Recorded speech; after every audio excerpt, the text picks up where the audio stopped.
my God, this place is packed. As it should be. As it should be. Oh, thank you. Yeah. I like your energy. Gotta get with my friends. Yes! I was like, what are you singing? They're like Spice Girls. Haven't you heard of the Spice Girls? By the time I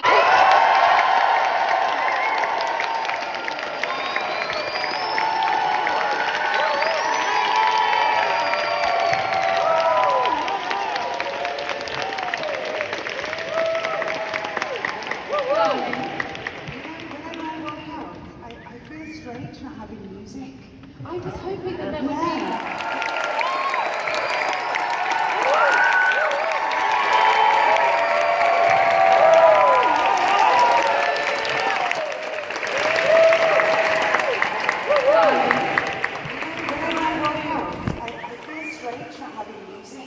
I was hoping that there would be.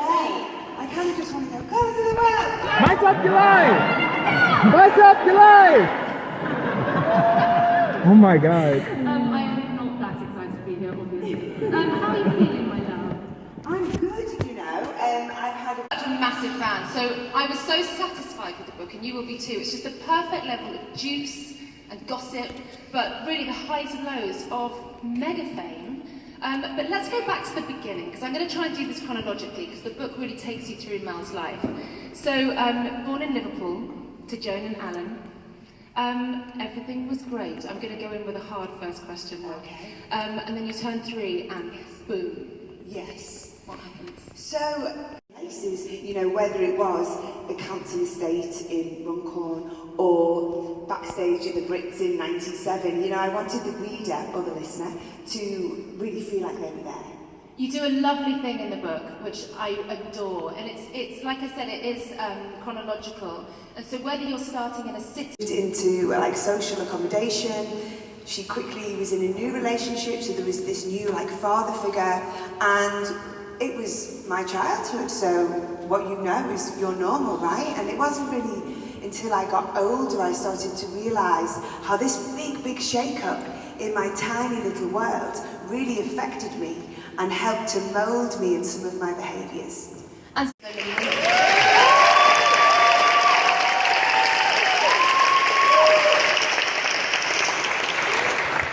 It's so, you know, it's awesome to be a Spice Girl. I'm very proud. But I think for many years, I kind of blamed the others. Like, blamed them in a good way. Do you know what I mean? I allowed them to take the credit and didn't, you know, take the credit myself. It's taken me a long time to go, no, I'm a very valid part of that whole experience. And I think because it's quite overwhelming, you know, sometimes you kind of pass the book because you can't deal with the magnitude of something. And I think as I've got older, I'm just like, you know what, I fully embrace all of that. And I think we all feel very, just really humbled. 2019, we did the stadium shows, and it was the first time. I think it was the first time that we looked out over our audiences, and it truly sunk in what we'd done, the impact we'd had on a generation of people. And yeah, and that just feels amazing. And I probably bore people with it all the time, especially my daughter, because she needs to hear about how great my amazing performers are. well, let's go back to Yes, I'm in a dance studio in London auditioning for a cruise. And somebody puts this in my hand, and I turn to my friend and I said, do you want me to read it to you? Yeah. Yeah, okay. Wanted. Are you the letters? 18 to 23, with the ability to sing and dance, are you the letters? Streetwise, outgoing, ambitious and dedicated. And then it goes on to talk about the management, and basically this management company are looking to form a girl band. And I turned to my friend and said, that's it. That's what I'm going to do. And that went on to become the Spice Girls.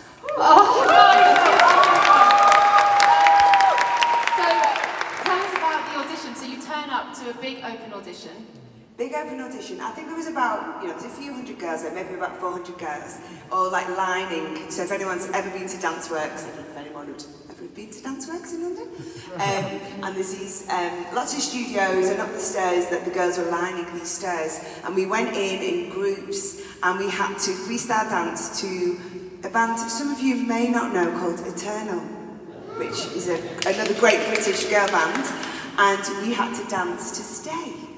And then we were chosen to stay behind if you got to the next point to sing. Is that where you saw Victoria for the first time? No, I'd seen Victoria at another audition for Oklahoma.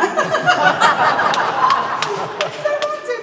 And this really made me laugh, like when I was writing the book, because I realised when I went to the audition for the band, I only had sheet music for musical theatre songs. And I was like, that isn't streetwise and cool. I don't think it's going to cut it for like a girl band. So I asked my mum for some sheet music, and I ended up singing "I'm So Excited," the Pointer Sisters. and I was, thinking about this and writing this part of the book, and I was like, because musical theatre. And then I realised Victoria did sing Mine Her from Cabaret. So it worked for her. It was fine. Was she standing like this in the corner? I think I was posh, by the way, in my group, so perfected that. Right, so you got around the first round of auditions, and then what happened? And then I had a recall, and then I was sick. I had tonsillitis, I couldn't speak, let alone sing. So I begged my mum to ask, somebody's phone ringing. It's Victoria. That's funny, because that's what happened when I first met her. So her phone rang in the audition for Oklahoma. Who had a phone in 1994? Bloody Posh Spice had a phone in 1994. You see, the funny thing is about Posh, she's not really posh, but she's just posher than the other four. Which qualifies her to be posh within the Spice Girls. Yeah, she had a phone and she answered it in an audition. I mean, the audacity. I loved her from that minute. I lost my train of thought. Yeah, I asked what happened next, yeah. And then they picked the girls. They were like, look, sorry, no, it's happening on that day. We've got the girls now. And I was like, well, when you're a performer, you learn that disappointment is something you have to live with, And luckily for me, not luckily for the other girl, one of them didn't work out. So a few weeks later I was called up and they said, come back down and sing for us. And then I was in the band. I just to think who that was, and I wonder if they were watching what happened. Just like that could have been me. Should have been me. Should have been me. I think we all felt that though. Michelle was actually posh. She really was posh. She worked in Harrods and everything. But I remember Jerry was kooky and spoke, a million miles a minute, and she had big shiny eyes, looked right into your soul, and she had pointy boobs, because she wore like these 50s bras, and she was all excited. I think she was yapping like a dog. I don't know why. But that's Jerry. And then Mel B, I just thought, was the coolest girl I'd ever met. She's got, as you all know Mel B, she's done so much over here. Great northern lass, I felt very much akin with her. We had this north-south divide in the UK. We all love each other, but there's a kinship with northerners and southerners alike. So that was lovely to have another northerner in the band. And who else am I missing? Oh, Victoria, who I knew of. And yes, she was always much more demure than us. Mm-hmm. And you were quite quickly, so you signed with that management company. This opportunity to look back at these things that have happened to you and the effects they go on to have. And I'd been a dancer, all through my childhood, went to performing arts college. I'd been, very aware of body image and the aesthetic that was expected of dancers at that time. And I knew people, sadly, that had suffered with eating disorders, and it was something that I had never had myself. But then I'm in the band, and this is like my ultimate dream. And I did a backflip one day in the garden, and it's a throwaway comment that the backer of the band made. And he probably wouldn't even remember saying it. He was a bit of a joker, tired. And he said, I'm surprised you can do backflips with thighs like that. And jerk. And it was just like a dagger in my heart, and I was like, fuck. I just thought, sorry.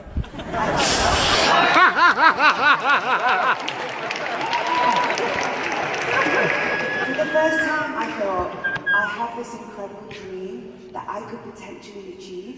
Do I not look right? Thank you.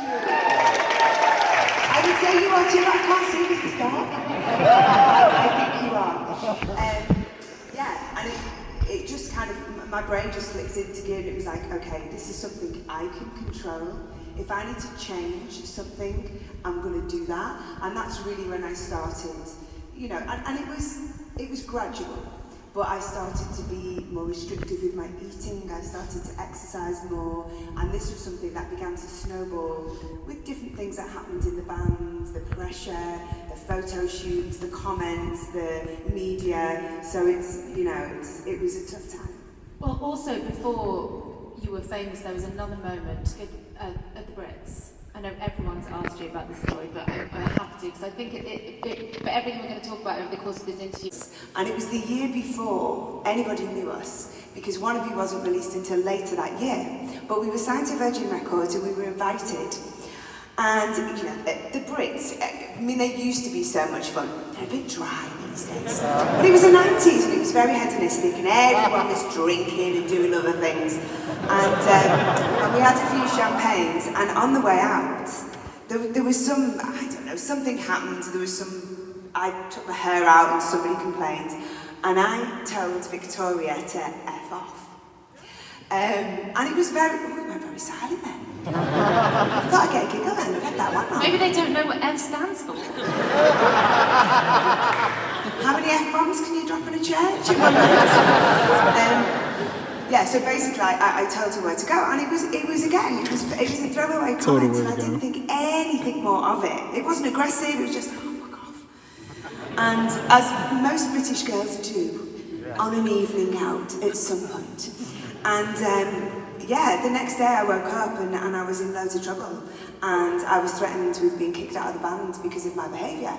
Now, you know, we all had a few drinks that night. Maybe it was a lot worse than I remembered. But you know, like when do you call it beer fear here? You know when you wake up and if you've had a few drinks, like the next day you know you've done something. And I didn't have that. So, I'm confused. But yeah, and again then at that point it was like, it was a pivotal moment because I realised I have to control my behaviour. I have to control myself. If I want to be part of this band, which at the time, I'm a mum now, so it's changed, but at the time it was the most important thing in my life, I have to make sure I don't fuck it up. Oh, there's another. It's honestly, the book is such a lesson in how powerful words can be and how someone can... So true to life, because that's what we were doing. We were going into labels, we were going into publishing companies. I was jumping on the table doing a backflip. You know, we get excited. It's so funny because we kind of feel like we fooled and tricked everybody into this thing. You know, we can't take anything away. We were so fortunate. We had incredible music. You know, we met great songwriters and producers that really helped us develop ourselves as a band. But at the beginning, we were just kind of fooling everybody. And the labels, a few of the labels like really wanted us. So it was really fun, like back in the day, because you could get a lot of money then for a deal. Not anymore. And so we were kind of playing them off against each other. There was London Records and Virgin Records. And we knew we wanted to sound with Virgin. We just loved them. It was a fantastic team there. And on the day, we just kept them hanging. And on the day we were due to sign, we decided to just like give them like one more little wobble, and we sent our cars ahead, but we'd been to Ann Summers, which is like a sex shop in London, in Soho, and we sent 5 blow-up dolls as the Spice Girls, and they thought that we'd gone off with London, but we hadn't. Somewhere those blow-up dolls are in a cupboard somewhere. Well, they ended up in the canal there, so yeah, we watched them bottle along the brown water, which is fun. So tell us a little bit about the songwriting process. Like when the 5 of you got together and you were actually in the studio writing a song, how did it happen? Well, I think our first song, and I'm sure someone can remember a little bit of it, I think Jerry had like this little keyboard, it was like a little Casio or something, it was proper shit. And because the songs that we were being given by the original management, they were written by guys, like older guys, and they were all about love and breakups, and we were like, oh god, this is so shit. And we were like, we just started to talk about the things we wanted to express, you know, because we felt, at our age, there were things we wanted to talk about that we felt other people of our age would identify with. And we started writing songs just about, you know, having a tough day, or, you know, we were just trying to make things a bit more realistic in our world. And we had a showcase and we met some incredible songwriters, Matt and Biff, being two of them. And we spent a lot of time with them. We went on to write Wannabe with them, To Become One, Viva Forever, Spice Up Your Life, all the biggies. And they were amazing because they really encouraged us to just capture that energy that we had. So even though none of us were that proficient as musicians, you know, and you know, even in a sense, we weren't the best singers in the world, but we just had this energy and this drive. We all loved music. We had very different musical tastes as well. So they just encouraged us to just be creative, just do anything, don't be afraid. And then, you know, they helped us mold that into songs. And then we started to learn the craft of writing songs. There's a line in the book where you say, we didn't follow the rules because we didn't know the rules. Yeah. And I just don't know if artists can be that liberated now. Do you know what? It's really different. Even like for myself, when I work in the studio now, and I think technology has a lot to do with that. You know, we had much more time in our hands, and especially with the first album, you know, because we had all the time to write all the songs. And you know, the recording process was really long, and you spent a lot of time together. But now you can be in a studio, and you know, you can write and record 2 songs in a day. That I think To Become One took about a week to record. That's amazing. So let's jump forward to when Wannabe came out. That's fun. You'll never catch on. I've got some questions from you all. I'm Sporty Spice. I am Sporty Spice.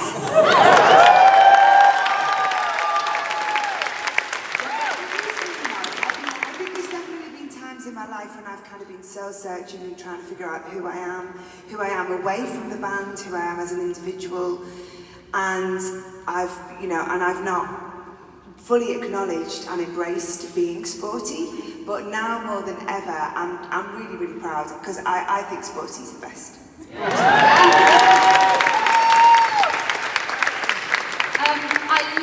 There's so many celebrity encounters in the book, which was so fun to read about. I did not know about your 2 quite high-profile musician boyfriends, which you're going to have to read the book to find out who they were. I didn't know, and maybe I did, but that wasn't important to me, Mel, so it's not the information I retained. But I was like, what? But you had such good, you find yourself in rooms with Icon. Madonna calls you when you're in the hotel room and asks you out for dinner one night. You're meeting everybody. And I had a really tough time trying to choose what story I wanted you to tell us. But I chose Nelson Mandela. Oh, wow. Because it was a truly magical meeting and very, very powerful. So tell us about what happened when you met him. Well, it just feels so much bigger, and I think because it's never really gone away. You know, the British media and touring was like the pinnacle. It was everything I'd been working towards. You know, that's what drives me. It's getting out there, it's performing and doing the music live. And we were touring in Europe. I think we had 2 shows left in Oslo. And, you know, and it was tough, and we were all tired. We were probably already burnt out at this point. And we were flying home, we were doing the National Lottery, which was a big TV, we were releasing Viva Forever. And yeah, we said goodbye, and it was kind of poignant and kind of weird, but it was Jerry, so we didn't think much of it. And then the next day, we just got the message that she wasn't coming back. So we were like, first of all, we didn't believe it, because that, you know, we'd had spats, we're a girl band, it happens. And people had left and come back, and no one ever knew about it, and it was over in 5 minutes. But this one, yeah, was for real. And when it sunk in, or when we finally had to accept she wasn't coming back, we were really angry with her. We were really upset, we were really angry, we were really shocked. And we were coming here, he was laughing, this is a sad bit. But we were coming here, we still had to tour the US, and to do it as a 4-piece was really, really sad, you know, because Ginger Spice is a huge character within the band, you know. And a huge part of the success, like her. Yes, her drive. Jerry's drive and Yeah. energy comes across in these pages. You're like, God, we all need a bit of Jerry in us. Yeah. She's really an impressive Absolutely. human being. Yeah. So you can correct me on my dates again, because I'm probably wrong. So 1999, you record your third album, Forever. Maybe, yes. But it was gets a bit hazy around this bit. But by this point, you have all experienced like mega international stardom. The tabloid newspapers have been writing about you like mad. You are still affected by that comment by Chick. You are still affected by the night that you told Victoria to F off. And the way that you write it is that you just almost wanted to go kind of unnoticed or get smaller. And yet you're one of the most famous pop stars in the world. So how does someone who is trying to be smaller and go unnoticed live alongside Sporty Spice? Well, it didn't go very well. I think what I did is I just put all of my focus and energy into the work, into the job. I just tried to, what I believed I was making myself like the perfect pop star. I was working out like crazy. It was very restrictive with my food because I felt I needed to look a certain way. I didn't speak up too much. I didn't want the confrontation that sometimes came with being in the band. And I talk in the book about becoming like a robot, because there was a little voice inside of me that would often say, this isn't right. You can't carry on like this, it's unsustainable. But then a bigger voice would say, you haven't got a choice. This is what you have to do. And so I decided I had to shut off my emotions as much as I could. Yeah, we said goodbye, and it was kind of poignant and kind of weird, but it was Jerry, so we didn't think much of it. And then the next day, we just got the message that she wasn't coming back. So we were like, first of all, we didn't believe it, because we'd had spats. We're a girl band, it happens. And people had left and come back, and no one ever knew about it, and it was over in 5 minutes. But this one, was for real. And when it sunk in, or when we finally had to accept she wasn't coming back, we were really angry with her. We were really upset, we were really angry, we were really shocked. And we were coming here, he was laughing, this is the same bit. But we were coming here, we still had to tour the US. And to do it as a 4-piece was really, really sad, because Ginger Spice is a huge character within the band, And a huge part of the success, like her. Yes, her drive. Jerry's drive and energy comes across in these pages. You're like, God, we all need a bit of Jerry in us. Yeah. She's really an impressive human being. You say in the book we would leave in separate cars this time and got pregnant as well. So Mel and Victoria got pregnant on the US tour, US leg of the tour. And and that was like, we knew obviously that meant we were going to have a natural break. Yeah. And we needed it, we all needed it. We needed space. We needed to re-establish ourselves, just on our own. But you didn't really take a break. You went for your first solo album.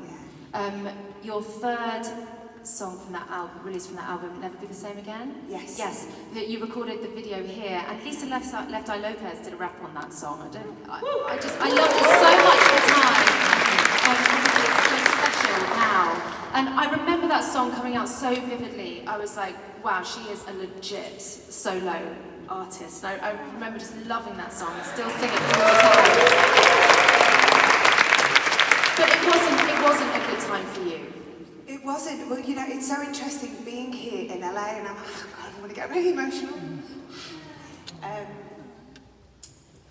So when we had our little break with the Spice Girls, the girls wouldn't have to have their babies, and I was really, really keen to express myself as an individual. And I came out here, and it was the most magical time. For the first time, I tried to address my issues. And I met some beautiful people. I worked with just some of the best people in the music industry, incredible songwriters and producers, and I just felt so lucky and so blessed. And this city is so healing for me. And we were saying backstage, right, sometimes LA gets a bad rap. Yeah. And I know that everybody has a great time here, right? But for me, it's, there's a song called Feel the Sun, and it's my dedication.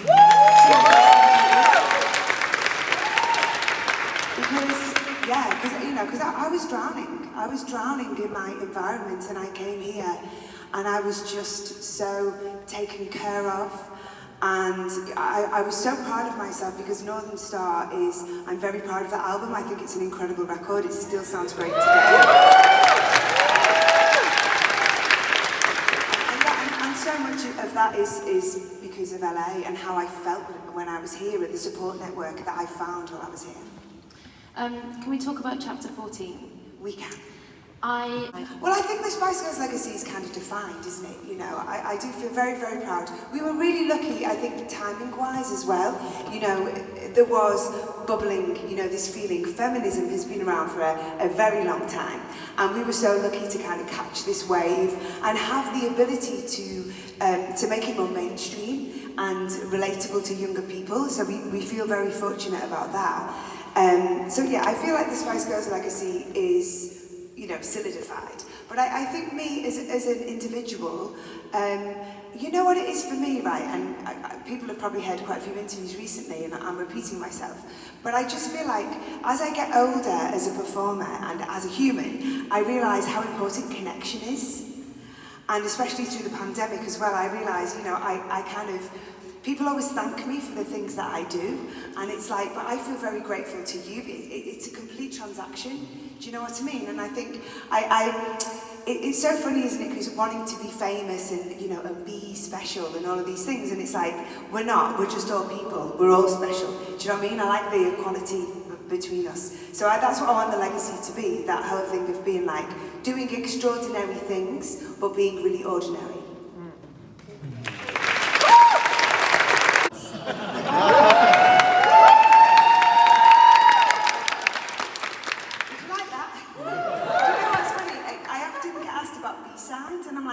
B-sides are B-sides, right? Because they're not good enough to be A-sides. Who wants that? Now, I pride myself on a good B-side, to be honest. It's been lovely celebrating 25 years of Spice last year, 25 years of Spice World this year. And, with Spice, it was great because there was so much material that was unreleased and we could, get into the archives. But it's been tricky with Spice World because we were so busy doing the movie while we were making the record, so there was less material to draw from. And I think also back then, it wasn't digital. We were recording on tape, so trying to get things to sound good is trickier. You did great. Thank you. You're iconic ad-libbing and just going off in that voice. Just when you know it's coming, it's like this, yes, it's this release every time. I love it. I was listening to the Spice Girls all day. I'll do two more, if that's okay. What do you do to unwind and relax?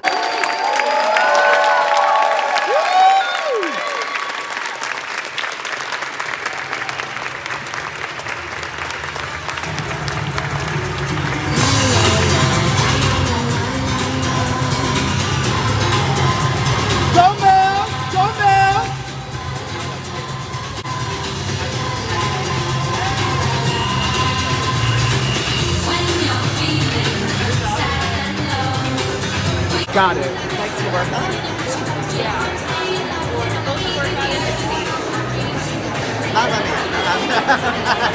Some of it. That's just normal, I love. I don't know what's good, but that's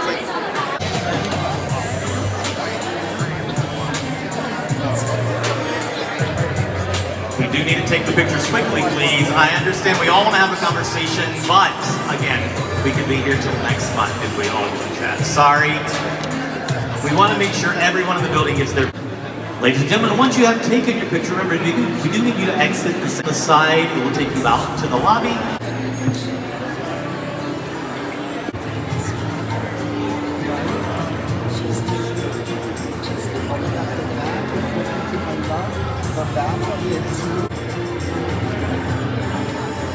Exit the building, please. We do need to exit the building. We do want to make sure that everyone gets their picture taken tonight. Please have your phones ready to go. Once you get to the front, please take your picture and exit the building again. We would all love to have a conversation. Thank you all.